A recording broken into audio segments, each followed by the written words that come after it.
ஷேய் காளி மதுரை மீனாட்சி 2 கணக்கு.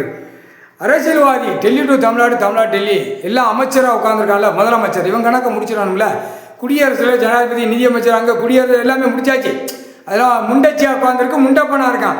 அது இல்லை, ஊடாக கிடக்கிறது அது கருவேரோட கடவுளை அறுத்துருவார். டெல்லியில், மகாராஷ்டிரா டெல்லியில் ஆட்சி நடத்தி பூரா பாலாக்கி வச்சுருக்கான், விவசாயத்தை அழிச்சு வச்சுருக்கான். அது கருவோட வேரோட அறுத்து அந்த மந்திரி ஒருத்தர் இருக்கானா, அவன் குடும்பமோ மந்திரி வளர்க்க மாட்டான் இருக்கானாடா. இராணுவத்துக்கு உள்ள மந்திரியா உட்காந்துருக்கானா, வானரப்பட அவனையும் அவன் குடும்பத்தாரையும் ஓட்ட வளைச்சு கரு வேரோட இந்த செம்பத்தில் அறுத்துருவார். முடிஞ்சு வச்சு கணக்கு. உட்கார்ந்துருக்காரு, கணக்கு பார்க்காம உட்காந்து ஆடிட்டாடா இருக்க. உன் குடும்ப கதையை போட்டாச்சு. இப்போ டெல்லியில் பார்த்தியாடா, குடும்பமாக பேரம் பேத்தி கொண்டு போயிடணும் போது அரசியல்வாதி. அதை மாதிரி டெல்லியில் தமிழ்நாடு, தமிழ்நாடு டெல்லி முதலமைச்சர் குடும்பம் பூரா அவன் பொண்டாட்டி புள்ள பேரம் பேத்தி மகா வரைக்கும் கரு வேரோட அறுத்து விட்டுருவார்.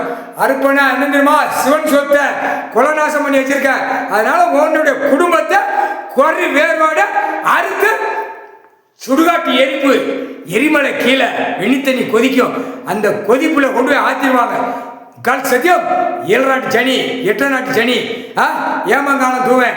ஆமாநாய் அடுத்தாப்புல கீழே சட்டி பருப்பு எல்லா கணக்கில் க்ளோஸ் பண்ணிடுவாங்க. மொத்தமா அரசியல்வாதிய உலக நாடே கரு வறுத்து விட்டுருவாங்க.